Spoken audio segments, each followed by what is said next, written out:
કેમ છો? મજામાં? ચલો તો આજે આપણે આપણું જે પ્રકરણ છે પ્રકરણ 2 ત્રિક્ષેત્રીય વર્ગીકરણ પદ્ધતિ નામનો ટોપિક ચલાવીશું. પ્રકરણ 2 નું નામ છે જૈવિક વર્ગીકરણ. આ જૈવિક વર્ગીકરણ આપણે ગયા વખતે પ્રસ્તાવના ચલાવી હતી, એના પછી RH વિટેકરની 5 સૃષ્ટિ વર્ગીકરણ પદ્ધતિ ચલાવી હતી. તો આજે આપણે ત્રિક્ષેત્રીય વર્ગીકરણ પદ્ધતિ मतलब कि पेज नंबर 17 ઉપર આપણે આજે ત્રિક્ષેત્રીય વર્ગીકરણ પદ્ધતિ ચલાવીશું. પણ આજનો જેટલો પણ ટોપિક હશે ચોપડીમાં નહીં આપ્યો હોય મિત્રો. ત્રિક્ષેત્રીય વર્ગીકરણ પદ્ધતિ શું છે એ પહેલા સમજવું પડશે. ચોપડીની અંદર એક જ ફકરાની અંદર ખાલી ત્રિક્ષેત્રીય વર્ગીકરણ પદ્ધતિ વિશે નાનકડી એવી માહિતી આપી છે, 1-2 લાઈનની છે. હવે એટલી 1-2 લાઈનમાં તો ખબર નહીં પડે આપણને. એના માટે આખો ત્રિક્ષેત્રીય વર્ગીકરણ પદ્ધતિ કોને આપી અને એમાં કોનો સમાવેશ થયો હતો, કેવા સજીવો હતા, એ સંપૂર્ણ ભણવું પડશે. એ સંપૂર્ણ ભણ્યા પછી જ આપણે છે ને ચોપડી વિશે માહિતી મેળવી શકીશું. તો આજનો વિડીયો તમારે કેવો હોય તો નીટને લગતો થઈ ગયો, સ્પેશિયલાઇઝ નીટ તરીકેનો જ ગણાય. બરાબર કે જે ચોપડીમાં આના વિશે કોઈ માહિતી આપી નથી, તમારા નોટમાં લખી નાખવાનું છે. હા, મુદ્દા છે કે નીટમાં આપણે એમસીક્યુ આવવાના છે, એ તો પ્રશ્ન પૂછવાના નથી કે ત્રિક્ષેત્રીય વર્ગીકરણ પદ્ધતિની ટૂંકનો લખો 4 માર્ક્સ 5 માર્ક્સ એવું કંઈ એક પ્રશ્ન પૂછાશે. ત્રિક્ષેત્રીય વર્ગીકરણ પદ્ધતિ કોને આપી? 4 ગુણનો એક જ પ્રશ્ન. ત્રિક્ષેત્રીય વર્ગીકરણ પદ્ધતિ કોને આપી? સિમ્પલ આવો પ્રશ્ન પૂછાય. જવાબ નીચે આપેલા આવો: RH વિટેકર, આઇટલર, કાર્લ હુઝ કે જેપી. સોરી, હું તો મજાક કરું છું, જેપી ના હોય. આ તો ચોથા ઓપ્શન ની અંદર કોઈ બી વૈજ્ઞાનિકનું નામ લખ્યું છે. બરાબર, તો કાર્લ હુઝ. તમે ખાલી આટલું લખો ને, કાર્લ હુઝ દેખાય, કાર્લ હુઝ એવું લખેલું લાલ અક્ષરે, એટલો જવાબ લખશો 4 માર્ક્સ તમારા રોકડા પાક્કા. મતલબ કે આ તમારા નોટમાં લખી નાખવાનું. નીટની નોટ અલગ રાખવાની છે, એમાં સ્પેશિયલ બધું નીટ વિશે લખવાનું એક્સ્ટ્રા. જો કે આપણા બાયોલોજીની અંદર તો હું નીટ અને એનસીઆરટી બંને સાથે જ ભણાવીશ, માટે એક નોટ હશે તો પણ ચાલશે. પણ એ નોટ તમારે સાચવી રાખવાની, 2 વર્ષ સુધી સાચવી રાખવાની. બરાબર, એવું ના થાય કે દિવાળીમાં આવીને ગાય થઈ જાય, કાં તો દિવાળીમાં કોઈ મહેમાન આવે, એમના છોકરાએ પાણી ઢોળ દીધું હોય અને આપણી નીટની પત્તા રગડી ગઈ હોય. બરાબર, એટલે એને તમારા જીવ કરતે વધારે સાચવવાની. અને જેટલું પણ હું બોલું, જે ચોપડીમાં ના આપ્યું હોય એ તમારા નોટમાં લખી નાખવાનું. ઓકે બાળકો, તો શરૂ કરીએ આપણે આજનો વિડીયો. પેજ નંબર 17 ઉપર ત્રિક્ષેત્રીય વર્ગીકરણ એવું લખેલું છે. ત્રિક્ષેત્રીય વર્ગીકરણ એવું હેડિંગ મારેલું છે આવું. બરાબર, તો બારનું ભણીએ આપણે ચોપડીનું. આ વિડીયોની પાછળ હું અંદર એડ કરી દઈશ, જે તમને હું સીધું મોબાઈલની સ્ક્રીન ઉપર જ લઈ દઈશ.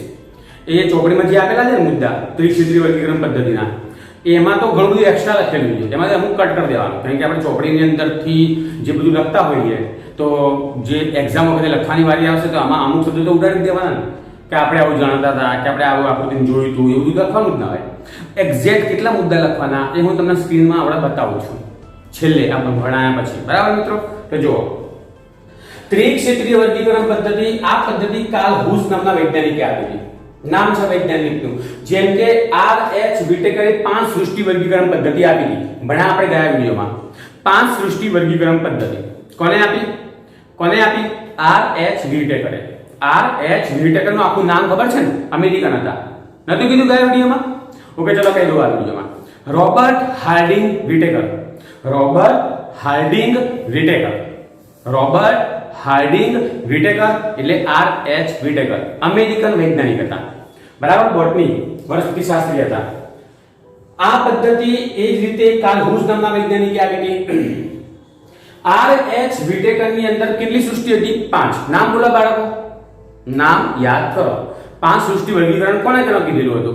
પહેલી સૃષ્ટિ કઈ કીધી હતી એમને? મોનેરા. બહુ સરસ, પહેલી મોનેરા હતી. બીજી વેરી ગુડ, પ્રોટિસ્ટા. ત્રીજી ફૂગ. ચોથી વનસ્પતિ સૃષ્ટિ. 5મી બહુ સરસ, પ્રાણી સૃષ્ટિ. બરાબર, તો આવી કુલ 5 સૃષ્ટિ એમને આપેલી હતી. આમને ત્રિક્ષેત્રીય વર્ગીકરણ પદ્ધતિ મતલબ કે 3 વર્ગીકરણ પદ્ધતિઓ આપેલી હતી, 3 સૃષ્ટિ આપેલી હતી એટલા માટે. હવે આમની જે પદ્ધતિ હતી વર્ગીકરણ પદ્ધતિ ઉદ્વિકાસીય પ્રતિકૃતિ છે. પ્રતિકૃતિ એટલે મોડેલ, પ્રતિકૃતિ એટલે નમૂનો. બરાબર, તો આ કોનો નમૂનો હતો? ઉદ્વિકાસનો. ઉદ્વિકાસ એટલે ક્રમિક સ્ટેપ બાય સ્ટેપ વિકાસ થવાની ક્રિયા. ક્રમિક સ્ટેપ બાય સ્ટેપ વિકાસ થવાની ક્રિયા. મનુષ્ય તમે જુઓ, આપણે આવાના હતા હેન્ડસમ બ્યુટીફુલ, આપણે શરૂઆતમાં કેવા હતા? એ કદાચ તમે ક્યાંક ફોટામાં જોયા હશે, બરાબર? અને અત્યારે હાલમાં તમે જુઓ કેવા છીએ આપણે? સરસ, બરાબર? તો આપણે અચાનક તો નહીં થઈ ગયા હોય ને, વાર લાગી હશે ને, વર્ષો થઈ ગયા ને આ રીતે આવતા. આનો ઉદ્વિકાસ કહેવાય, બરાબર? તો એ આ ઉદ્વિકાસ છે પ્રતિકૃતિ છે. Most MCQ. નીચેનામાંથી કઈ સૃષ્ટિ ઉદ્વિકાસ્ય પ્રતિકૃતિ છે? નીચેનામાંથી કઈ સૃષ્ટિ ઉદ્વિકાસ્ય પ્રતિકૃતિ છે?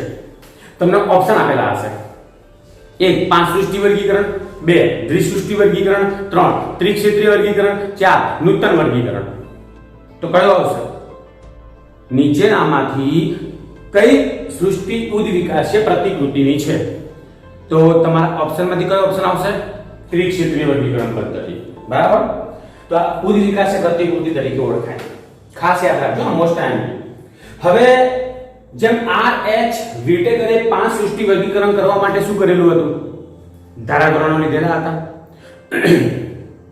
ચોક્કસ પ્રકારના ધારાધોરણો લીધેલા હતા, બરાબર? દીર્ઘતાની જટિલતા, કોષીય જટિલતાના આધારે, કાં તો પ્રજનનની પદ્ધતિના આધારે, કાં તો જાતિ વિકાસ સંબંધોના આધારે, કાં તો પ્રજનન પદ્ધતિના આધારે, આવી રીતે જે ધારાધોરણો હતા, તો આને પણ એક આધાર લીધેલો હતો. એના વગર તો વર્ગીકરણ થાય નહીં, બરાબર? તો આના આધારના નંબર 1 RNA ના ન્યુક્લિયોટાઇડના અનુક્રમમાં તફાવત. હવે RNA શું છે? RNA આખું નામ રિબો ન્યુક્લિક એસિડ, રિબોન્યુક્લિક એસિડ કહેવાય. DNA તમે નામ સાંભળ્યું છે, ડીઓક્સીરિબોન્યુક્લિક. તો એવી રીતે RNA એટલે રિબોન્યુક્લિક એસિડ, બરાબર? હવે RNA ની વાત કરીએ આપણે. આને જે તમે સંપૂર્ણ માહિતી આગળ ભણશો, કાં તો મારી YouTube ની જે ચેનલ છે ને એના પ્લેલિસ્ટની અંદર ચેપ્ટર નંબર, પ્રકરણ નંબર તમને કહી દઉં તો 9મું પ્રકરણ નંબર 9 જૈવિક અણુઓ આવું નામ આપેલું છે. એની અંદર મેં વિડીયો બનાવી મૂક્યા છે. આખા ચેપ્ટરના વિડીયો બનાવ્યા છે અને એમાં RNA અને DNA વિશેની માહિતી આપેલી છે. તો તમને આ થંબનેલ મળે છે. થંબનેલ એટલે શું થાય કે તમે વિડીયો ખોલશો ને મારા પ્લેલિસ્ટમાં તો બધા ઉપરના ભાગે આમ બેનર દેખાશે વિડીયોના ઉપરના ભાગે. એમાં લખેલું જ હશે ન્યુક્લિયોટાઇડ DNA RNA આવું લખેલું હશે. એ શોધી કાઢજો અને એમાં જઈને એકવાર જોઈ લેજો, ઝડપથી ખબર પડશે. RNA એટલે રિબોન્યુક્લિક એસિડ બનવા માટે ન્યુક્લિયોટાઇડ જોઈએ. હું તમને થોડીક માહિતી આપી દઉં. અહીંયા ન્યુક્લિયોટાઇડ જોઈએ, સાંભળો. હા, કાર્બોદિત બનવું હોય તો ગ્લુકોઝ જોઈએ. કાર્બોદિત બનાવવા હોય, સ્ટાર્ચ બનાવવો હોય, કાં તો પછી આપણે પોલિસેકેરાઇડમાં ગ્લાયકોજન બનાવવો હોય, સેલ્યુલોઝ બનાવવો હોય, આ પોલિસેકેરાઇડ કહેવાય. સ્ટાર્ચ કાર્બોદિત કહેવાય. તો એ મહાઅણુ બનાવવા હોય તો નાનો અણુ જોઈએ ને. એના નાના અણુને શું કહેવાય? એના અણુ શું? ગ્લુકોઝ, કાં તો પછી ફ્રુક્ટોઝ, કાં તો પછી ગેલેક્ટોઝ. તો આ બધા શું હતા? એના નાના અણુ હતા, મોનોસેકેરાઇડ કહેવાય. એવી રીતે પ્રોટીન બનાવવો હોય, પ્રોટીન મહાઅણુ છે, તો બનાવવા માટે શું જોઈએ? એમિનો એસિડ જોઈએ. એમિનો એસિડ જોઈએ. એમ RNA બનાવવો હોય, RNA લાંબી ન્યુક્લિયોટાઇડની શૃંખલા છે, પોલીન્યુક્લિયોટાઇડ. તો એના માટે શું જોઈએ? ન્યુક્લિયોટાઇડ જોઈએ. હવે ન્યુક્લિયોટાઇડ છે ને કઈ રીતે બનતો હશે? તો ટૂંકમાં જોઈ લો. આને પેન્ટોઝ શર્કરા કહેવાય. આ પેન્ટોઝ શર્કરા છે. એના આ પ્રથમ નંબરનો કાર્બન, બીજા નંબરનો કાર્બન, ત્રીજા નંબરનો કાર્બન, ચોથા નંબરનો કાર્બન અને અહીંયા આવશે 5મા નંબરનો કાર્બન, બરાબર? તો પ્રથમ નંબરના કાર્બન સાથે અહીંયા નાઇટ્રોજન બેઝ જોડાઈ જાય, અહીંયા ફોસ્ફેટ સમૂહ જોડાઈ જશે. તો આને ન્યુક્લિયોટાઇડ કહેવાય. ખાસ યાદ રાખજો. આ એક ન્યુક્લિયોટાઇડ. એની નીચે અહીંયા એ જ રીતે બીજો ન્યુક્લિયોટાઇડ હોય, બરાબર? એની અંદર પહેલા નંબરના કાર્બન સાથે નાઇટ્રોજન બેઝ જોડાઈ જાય અને એના 5મા નંબરના કાર્બન સાથે ફોસ્ફેટ સમૂહ જોડાઈ જાય. તો અહીંયા ધ્યાનથી જો, આ 5મા નંબરનો કાર્બન ના 3જા નંબરનો કાર્બન, અહીંયા ફોસ્ફોડાયસ્ટર બંધ બન્યો. જોઈ લો, અહીંયા ફોસ્ફોડાયસ્ટર બંધ બન્યો, બરાબર? તો આને કહેવાશે ડાયન્યુક્લિયોટાઇડ. બે ભેગા થયા ને, આવા ફોસ્ફોડાયસ્ટર બંધથી અસંખ્ય ન્યુક્લિયોટાઇડ ભેગા થાય તો એને પોલીન્યુક્લિયોટાઇડ કહેવાય. એને શું કહેવાશે? પોલીન્યુક્લિયોટાઇડ. અને આવા પોલીન્યુક્લિયોટાઇડની એક શૃંખલા હોય તો એને RNA કહેવાય. તો શબ્દ શું હોય? ન્યુક્લિયોટાઇડના અનુક્રમમાં તફાવત. એટલે કે આ ન્યુક્લિયોટાઇડનો જે ક્રમ આવેલો છે એ GCT વાળો. હા, આવું આવે. એડેનિન, ગ્વાનિન, સાઇટોસિન, થાઇમિન, આવું આપણે આગળ ભણીશું. તો એ GCT નો જે ક્રમનો તફાવત હોય ને એના આધારે એને શું કર્યું હતું? આ વર્ગીકરણ કર્યું હતું. તો ખાલી યાદ રાખો. અત્યારે તમને સંપૂર્ણ માહિતી તો તમે જેમ જેમ ભણશો ને વધારે તેમ તેમ ખબર પડશે. આપણે પિક્ચર જોતા હોઈએ તો શરૂઆતથી હજુ જો પહેલો સીન આવતો હોય, બીજો સીન આવતો હોય, ત્યાં જ ખબર પડી જાય કે સ્ટોરી શું છે. ના ખબર પડે ને. પિક્ચર તમારે જોતા રહેવું પડે, સમય આલવો પડે પિક્ચરને જોવા માટે, બરાબર. ધીમે સ્ટોરી જોતા જાઓ, થોડુંક પિક્ચર આગળ વધતું જાય ત્યારે તમને ધીરે ધીરે અંદાજ આવતો જાય કે હા આવો ખબર પડી કે શું કહેવામાં આવે. અને છેલ્લે આખું પિક્ચર પતી જાય એટલે તમે આખું પિક્ચર સમજાઈ ગયું છે કે બરાબર આ સીન હવે અહીંયા આવ્યો. તો એક્ઝેક્ટ અહીંયા એવું જ છે. આ જે સીન છે ન્યુક્લિયોટાઇડ વાળો, આ જે ન્યુક્લિયોટાઇડનો સીન આવ્યો છે અત્યારે પહેલા, પણ આ ન્યુક્લિયોટાઇડનું રહસ્ય તો જેમ જેમ તમે બાયોલોજી ભણશો ને તેમ વધારે ખુલતું જશે. તો અત્યારે ખાલી મગજમાં શું કરવાનું, પ્રશ્ન ઉત્પન્ન થતો હોય કે ન્યુક્લિયોટાઇડ શું છે તો આટલું સમજી લેવાનું. બસ બીજું એટલું યાદ રાખવાનું કે RNA જે આવા ન્યુક્લિયોટાઇડ આવેલા હશે એનો જે તફાવત જોવા મળતો હશે, એના ક્રમમાં તફાવત થતો હશે, એના આધારે શું કર્યું હતું? અમને વર્ગીકરણ આપ્યું. સમજ્યા? એટલે અત્યારે ખાલી આટલું યાદ રાખો બાળકો, પ્લીઝ, બરાબર. કોષ દિવાલનું લિપિડ બંધારણ. બીજો આધાર કોનો લીધો? જે કોષ દિવાલ હોય. કોષ દિવાલ તો હોય જ ને, બરાબર. પ્રાણી સૃષ્ટિ સિવાય બાકી મોટા ભાગના સજીવો પાસે કોષ દિવાલ છે, બરાબર ને. તો કોષ દિવાલનું જે લિપિડ બંધારણ છે એના આધારે કોષરસ સ્તર પણ લિપિડનું બનેલું હોય છે. તો એ કોષરસ સ્તરના લિપિડ બંધારણના આધારે પણ કહી શકાય પ્રતિજૈવિક દ્રવ્યો સામેની સંવેદિતા. પ્રતિજૈવિક એટલે એન્ટીબાયોટિક. અલગ અલગ એન્ટીબાયોટિક પ્રત્યે અલગ અલગ સજીવોનું શું હોય? પ્રતિકારક તંત્ર જોવા મળતું હશે. ઉદાહરણ તરીકે આપણે વાત કરીએ કે અત્યારે કોરોના મહામારી ફેલાઈ ગયેલી છે. તો આ કોરોના જે હશે એક સૂક્ષ્મ જીવો છે ને, બેક્ટેરિયા. તો એના માટે આપણે શું શોધતા હશું? એને મારવા માટે એન્ટીબાયોટિક. આપણને એવી કોઈ એન્ટીબાયોટિક મળી જાય ને કે જેનાથી એ સૂક્ષ્મ જીવો મરી જતા હશે. આપણી પાસે અત્યારે ઘણી બધી એન્ટીબાયોટિક છે. મેલેરિયા માટેની છે, બરાબર, ડેન્ગ્યુ માટેની છે, કાં તો ભાઈ જે શીતળા કહીએ, પોલિયો કહીએ, ઘણી બધી એન્ટીબાયોટિક છે. પણ એ બધી એન્ટીબાયોટિક કોરોનાને અસર નથી કરતી. આપણે સ્પેશિયલ એને અસર કરે, એના પ્રત્યે સંવેદિત હોય એવી એન્ટીબાયોટિક બનાવવાની. તો દરેક સજીવો માટેના પ્રતિજૈવિક દ્રવ્યો અલગ અલગ હોય. જો ને આપણે પણ બીમાર પડીએ, કદાચ ઘરની અંદર આપણે બીમાર કદાચ ના કરનારા શરદી થઈ ગઈ આપણને, બરાબર. તો શરદી માટે જે દવા ડોક્ટરે આપી હોય તો આપણે એ ઘડી આપણે મટી ગઈ, શરદી મટી ગઈ. હવે ઘરમાં કદાચ બીજા કોઈ વ્યક્તિને પણ શરદી થઈ તો આપણે એ દવા એને નહીં આલતા કે લે ચાલશે, મને અનુકૂળ તને અનુકૂળ આવશે. નહીં, આપણે ડોક્ટર જોડે જઈશું, ડોક્ટર આપણને અલગ દવા આપશે. કારણ કે દરેકના સજીવની અંદર સંવેદિતા અલગ અલગ હોય. એક દવા બધાના ના આપી શકાય, કારણ કે ડોઝ બધામાં અલગ અલગ પડતો હોય, બરાબર. એટલે દરેક સજીવમાં પ્રતિજૈવિક દ્રવ્યો પ્રત્યેની સંવેદિતા અલગ અલગ હોય. એના આધારે એને ત્રિક્ષેત્રીય વર્ગીકરણ પદ્ધતિ આપી. તો 3 ખાસ યાદ રાખજો. RNA માં ન્યુક્લિયોટાઇડનો ક્રમમાં તફાવત, કોષ દિવાલનું લિપિડ બંધારણના આધારે અને પ્રતિજૈવિક દ્રવ્યો સામેની સંવેદિતા. આ વસ્તુના આધારે એને ત્રિક્ષેત્રીય વર્ગીકરણ પદ્ધતિ આપી હતી મિસ્ટર કાર્લ હુસ. કાર્ડિયો લખતા નહીં, પાછા કાર્લ હુસ લખીને આવજો, બરાબર. નકે કોઈ પેપર તપાસવાળો બિચારો કાલ હશે તો હલવાઈ જશે, તમે હલવાઈ જશો. ઓકે. તો આ આધારના આધારે એને 3 પ્રકારની આવી સૃષ્ટિ આપેલી હતી. નામ વાંચી લો, બહુ મહત્વના છે. Archaea domain, bacteria domain, eukarya domain. આ સારું ડેમોઇન શું હોય? આ ડેમોઇન એટલે અતિ સૃષ્ટિ, સુપર કિંગડમ. બહુ જ મોટી સૃષ્ટિ એમ, અતિ સૃષ્ટિ, સુપર કિંગડમ એવું નામ એમને હોય. ડેમોઇનનો મતલબ એવો થાય ક્ષેત્ર એમ, ક્ષેત્ર બહુ મોટો ક્ષેત્ર. આર્કિયા ક્ષેત્ર એમ, અતિ સૃષ્ટિ એમ. Archaea super kingdom, bacteria super kingdom, eukarya super kingdom. આ 3 નામ છે: આર્કિયા, બેક્ટેરિયા, યુકેરિયા. જેમ તમે બાયોલોજી ભણતા જશો તેમ તમે આ નામથી વધુ પરિચિત થતા જશો. ઓકે. તો જો દરેક વિશે આપણે માહિતી લેતા જઈએ. અહીંયા બધા વિશે માહિતી આપેલી છે. આર્કિયા ડેમોઇન પહેલી જ વસ્તુ, આને ઓળખવા માટેની આ બધા લક્ષણો છે. કોષ કેન્દ્ર પટલ વિહીન આદિ કોષ કેન્દ્રી કોષ હતા. ગયા વિડિયોની અંદર RH વિટેકરની 5 સૃષ્ટિમાં આપણે બોલ્યા હતા. મોનેરા યાદ કરો, ફરીથી જોઈ લો, ચોપડી ખુલ્લી જ રાખવાની. મોનેરા એની અંદર કોષ દિવાલ જો કોષ કેન્દ્ર જો, તો કોષ કેન્દ્ર પટલ વિહીન આદિ કોષ કેન્દ્રી આવું લખેલું છે ને.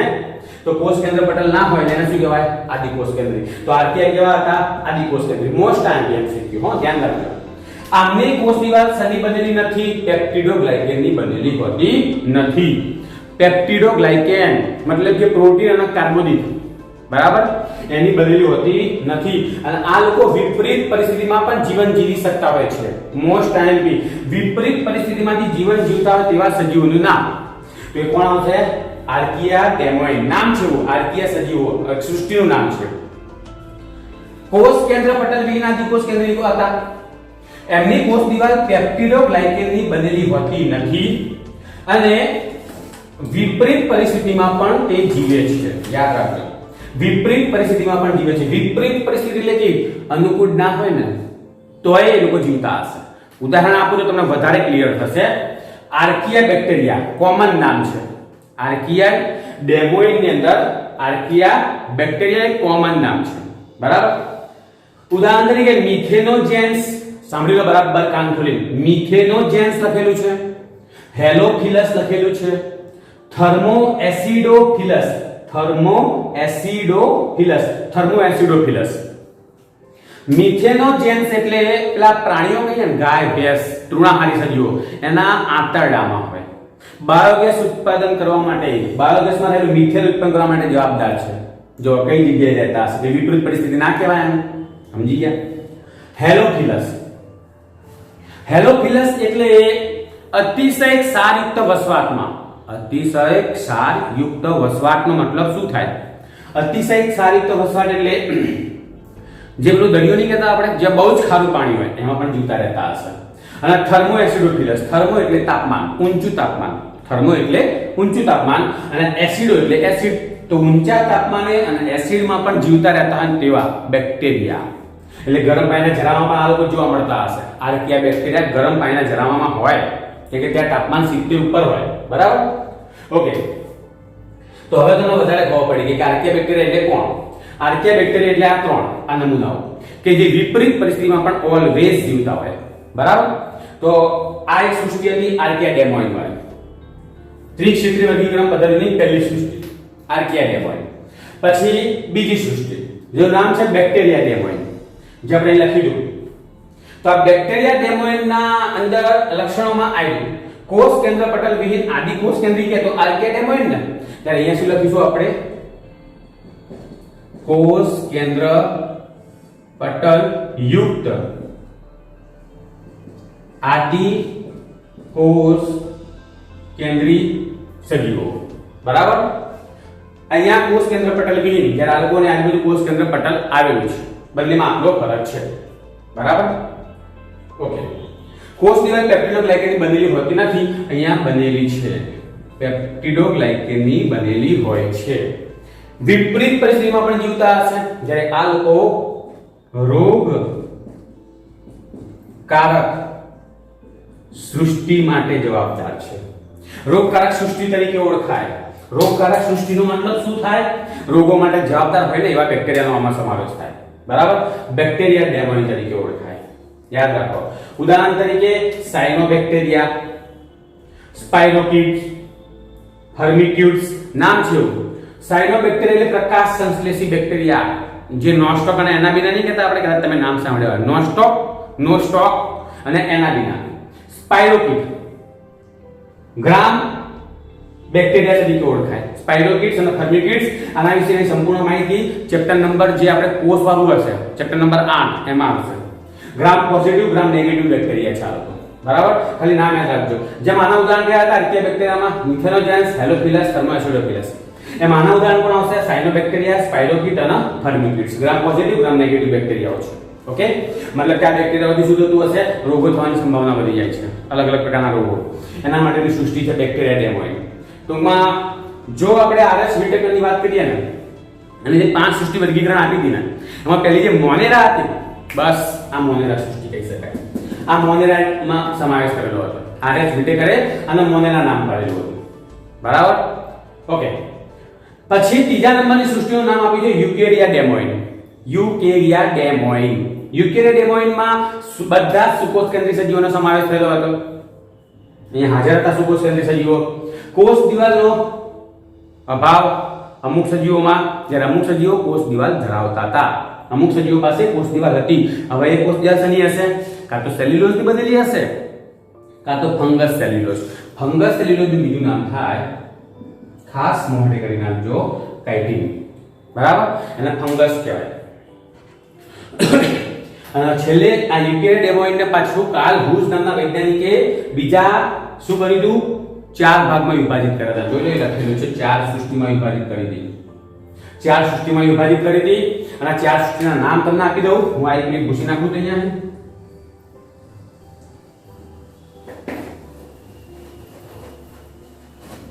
બરાબર. તો યુકેરિયોટની 4 સૃષ્ટિમાં વિભાજિત કરેલા હતા. તો 4 સૃષ્ટિના નામ બોલો. તો નંબર 1 આની 4 સૃષ્ટિમાં પહેલો નંબર પ્રોટિસ્ટા, ઓળખો છો તમે, પ્રોટિસ્ટા બરાબર. એના પછી વાત કરીએ તો ફૂગ, એના પછી વાત કરીએ તો વનસ્પતિ સૃષ્ટિ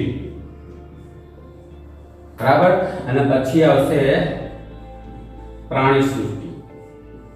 આવી 4 સૃષ્ટિના નામ પાડેલા હતા. આરએચ વિટેકરની કેટલી સૃષ્ટિ હતી? 5. ચલો 5 ગણાવો, જોઈ લો. આ 1 અને આ 1 એટલે મોનેરા, આ બે ભેગી થઈને એક બની મોનેરા, પ્રોટિસ્ટા, ફૂગ, વનસ્પતિ, પ્રાણી. આરએચ વિટેકરે એમાં સુધાર વધારા કર્યા હતા. અને આરએચ વિટેકરે શું કર્યું? આનું કોમન નામ આપી દીધું મોનેરા સૃષ્ટિ. જ્યારે હુઝે શું કર્યું હતું? 2 ભાગ પાડ્યા હતા, આર્કિયાડેમોઇડ અને બેક્ટેરિયાડેમોઇડ. બંને ખરેખર તો છે તો બેક્ટેરિયા છે, સૂક્ષ્મ જીવો જ છે. પછી એના કરતા સારી યુકેરિયા, અને એમાં આટલા સજીવો આવતા હતા. 4 સૃષ્ટિ વર્ગીકરણ. અને આના વિશેની સંપૂર્ણ માહિતી હવે આપણે લાઈનસર ભણવાના છીએ. આખું સ્પેશિયલ આની સૃષ્ટિ ભણાવી છે. પહેલા મોનેરા સૃષ્ટિ ભણાવશે બરાબર, એટલે પ્રોટિસ્ટા, આપણે ફૂગ, પછી વનસ્પતિ, પ્રાણી સંપૂર્ણ ભણાવ્યું છે. અને આમાં આ તો ચેપ્ટર નંબર 3 અને આ ચેપ્ટર નંબર 4 આખા ચેપ્ટર જ મૂકેલા છે. એટલે આમાં સંપૂર્ણ માહિતી લઈ લઈશું. તો આજનો આ ટોપિક નીટને લગતો છે. તમારા આ નોટમાં લખી નાખવાનું બરાબર. તમારા આ નોટની અંદર ઉતારી દેવાનું અને સતત વાંચ્યા કરવાનું. હવે આપણે ચોપડી ઉપર જઈશું. આ 5મું ચલાય. હવે આપણે NCERT ની ત્રિક્ષેત્રીય વર્ગીકરણ પદ્ધતિ ભણીશું. હવે ચોપડીનું ભણીશું બરાબર. તો ચોપડીનું ભણવા માટે શું કરીશું? આપણે હવે જઈશું મોબાઈલની સ્ક્રીન ઉપર. ઓકે, તો ચલો જઈએ આપણે. જય સ્વામિનારાયણ. ચલો, તો આપણે બોર્ડ ઉપરથી સીધા જ સ્ક્રીન ઉપર આવી છીએ. ચોપડી પ્રમાણે ત્રિક્ષેત્રીય વર્ગીકરણ પદ્ધતિ કોણે રજૂ કરી અને તેના મુખ્ય મુદ્દાઓ જે ભણ્યા ને આપણે એના આધારે ચોપડી જોઈએ. ત્રિક્ષેત્રીય વર્ગીકરણ પદ્ધતિ જો એ ચોખ્ખું લખેલું છે કે કોને રજૂ કરી એવું કીધું ખરું, પણ કોને આપીએ કીધું કશું નામ જ ના આવ્યું. કોણ હતા? કાર્લ હુસ બરાબર. એમને ત્રિક્ષેત્રીય વર્ગીકરણ સૃષ્ટિમાં મોનેરા 2 ક્ષેત્રમાં વિભાજિત કરેલા. શબ્દ વાંચો, મોનેરા 2 ક્ષેત્રમાં વિભાજિત કરેલા હતા. કયા કયા 2 ક્ષેત્ર હતા? કયા કયા 2 ક્ષેત્ર હતા? આર્કિયાડેમોઇડ અને બેક્ટેરિયાડેમોઇડ. બાકી રહેલી યુકેરિયોટિક સૃષ્ટિ જે 3જા નંબરની સૃષ્ટિ હતી, પછી એ આગળ જતા કુલ 6 સૃષ્ટિમાં પરિણામી હતી બરાબર. તો એ 6 સૃષ્ટિ આપણે પછી ભણવાના છીએ.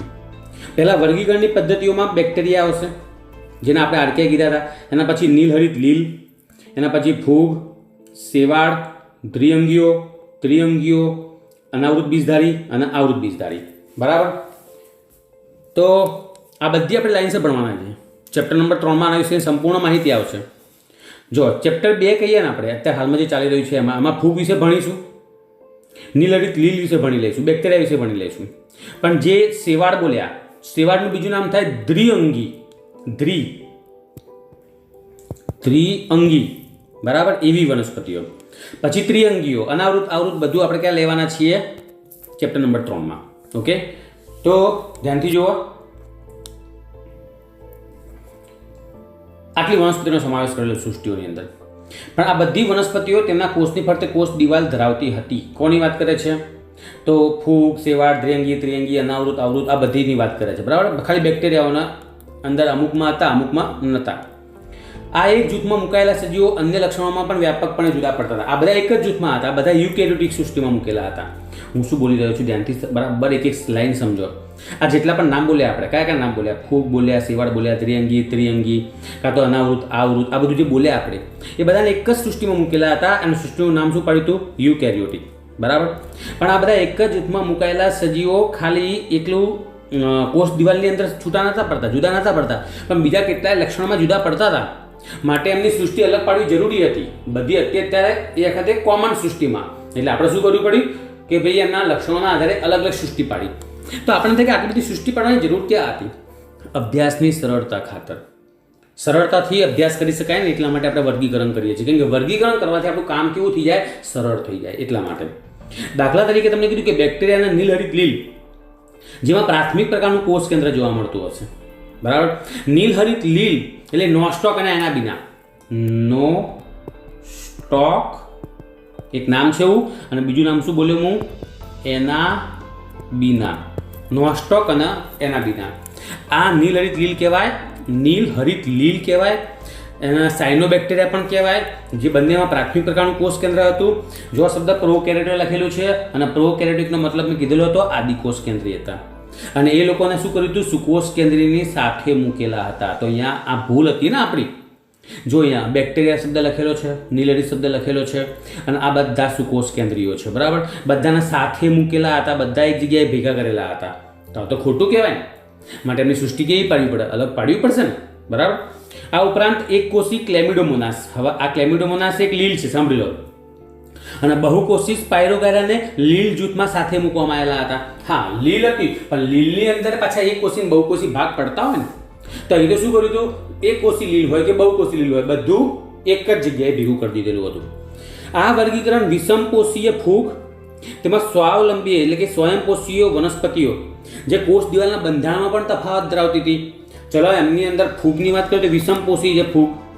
આપણને એ તો ખબર પડી ગઈ કે ફૂગ વિષમપોષી છે, બરાબર. એક મિનિટ હો. હા, ફૂગ વિષમપોષી છે, બરાબર. જ્યારે વનસ્પતિઓ કેવી છે? સ્વાવલંબીઓ છે ને. અહીં શબ્દ લખેલો જો, વિષમપોષી ફૂગ અને સ્વયંપોષી વનસ્પતિઓ. એટલે એક તો પોષણ પદ્ધતિમાં જુદી પડી, પાછું કોષ દિવાલની અંદર પણ એ લોકોની અંદર જુદું જુદું જોવા મળતું હશે. જેમ કે વનસ્પતિની કોષ દિવાલ ખબર છે આપણને, સેલ્યુલોઝની બનેલી છે. ફૂગની કોષ દિવાલ ખબર છે, ફંગસ સેલ્યુલોઝ કાઇટિનની બનેલી છે. તો પછી એમને અલગ અલગ જૂથમાં કેમ નતા મૂક્યા? ફૂગને વનસ્પતિ જૂથમાં કેમ મૂકી દીધી? કેમ કે વનસ્પતિનું તો લક્ષણ શું હતું કે ભાઈ સેલ્યુલોઝની બનેલી કોષ દિવાલ હોવી જોઈએ, સ્વયંપોષી હોવી જોઈએ. આ બેમાંથી એકેય લક્ષણ ફૂગ પાસે તો હતું નહીં. સમજણ પડી? અહીં લખ્યું જો, ફૂગની કોષ દિવાલ કાઇટિન, ફંગસ સેલ્યુલોઝની, અને આ વનસ્પતિની કોષ દિવાલ શેની બનેલી હતી? સેલ્યુલોઝની. માટે એમની અલગ વર્ગીકરણ કરવું જરૂરી હતું, બરાબર. પરંતુ જ્યારે લક્ષણોનો જન્મ લેવામાં આવે ત્યારે ફૂગને અલગ સૃષ્ટિમાં મૂકવામાં આવી. પછી એને અલગ સૃષ્ટિ પાડી આપણે. બધા પ્રાથમિક પ્રકારનું કોષ કેન્દ્ર ધરાવતા સજીવોને પ્રોકેરિયોટિક સૃષ્ટિમાં મૂકવામાં આવ્યા હતા, અને બધા એકકોષી સજીવોની સૃષ્ટિ પ્રોટિસ્ટા મૂકેલી હતી. જેમ જેમ વર્ગીકરણ થતું ગયું તેમ તેમ બધા પ્રાથમિક પ્રકારનું કોષ કેન્દ્ર એટલે કે કોષ કેન્દ્ર પટલ વિહીન હોય એવા સજીવોને પ્રોકેરિયોટા એટલે કે આદિ કોષ કેન્દ્રીય સૃષ્ટિમાં મૂકી દીધા, અને બધા એકકોષી સજીવોને શું કરી દીધા? પ્રોટિસ્ટામાં મૂકી દીધેલા હતા. હા, આવી સૃષ્ટિ RH વિટેકરની આવી જ હતી, બરાબર. પહેલાના વર્ગીકરણમાં અલગ અલગ સૃષ્ટિમાં મૂકવામાં આવેલા કોષ દિવાલ ધરાવતા એક કોષી ક્લોરેલા, આ લીલ છે, ક્લોરેલા લીલ છે, અને ક્લેમિડોમોનાસ આ પણ એક લીલ છે. કોષ દિવાલ ન ધરાવતા અમીબા અને પેરામિસિયમ સાથે પ્રોટિસ્ટામાં મૂકેલા હતા. તો આ તો ખોટું કહેવાય ને. પ્રોટિસ્ટા આખા અલગ પડે. પ્રોટિસ્ટામાં તમે નામ સાંભળો, અમીબા છે, પેરામિસિયમ છે, આ તો સાલા પ્રાણીઓ જેવું છે.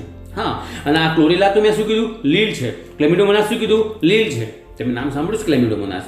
તો આ લીલ અને પ્રાણીઓ વળી ક્યાં ઘુસાડી દીધા વચ્ચે? પહેલાં આવું હતું, બધું મિક્સ કરી દીધેલું હતું, બરાબર. પરંતુ આધુનિક સૃષ્ટિમાં આપણે શું કર્યું? એમને અલગ કરેલા હતા, બરાબર. આધુનિક વર્ગીકરણમાં માત્ર હાલમાં આપણે વર્ગીકરણ માત્ર શું કર્યું છે? બાહ્યકાર, દેહધાર્મિક, પ્રાજ્ઞાનિક સમાનતાઓ તો ધ્યાનમાં લીધી જ છે, પણ એ ઉપરાંત જાતીય વિકાસ જે કહીએ આપણે એના ઉપર પણ ધ્યાન કેન્દ્રિત કર્યું છે, અને અલગ અલગ સૃષ્ટિ પાડેલી છે, બરાબર. તો આ તે ત્રિક્ષેત્રીય વર્ગીકરણ પદ્ધતિના અમુક ખામી ભરેલા મુદ્દા અને મિક્સ બધું અહીંયા તમને MCQ VSQમાં જાય મુદ્દો યાદ રાખો. ટોટલી MCQ VSQમાં મુદ્દો જશે, બરાબર. મોટો કોઈ પ્રશ્ન બનતો નથી. હવે આપણે શું કરવાના છીએ? મોટો પ્રશ્ન લઈશું, મોનેરા. તમારા ચોપડીમાં જોઈ લેજો. આજે ચલાવ્યું પેજ નંબર 17-18 હતું. હવે આપણે 18 નંબરના પેજ ઉપર કઈ ચલાવીશું? મોનેરા સૃષ્ટિ, બરાબર. ઓકે, તો ત્યાં સુધી આવજો, બાય.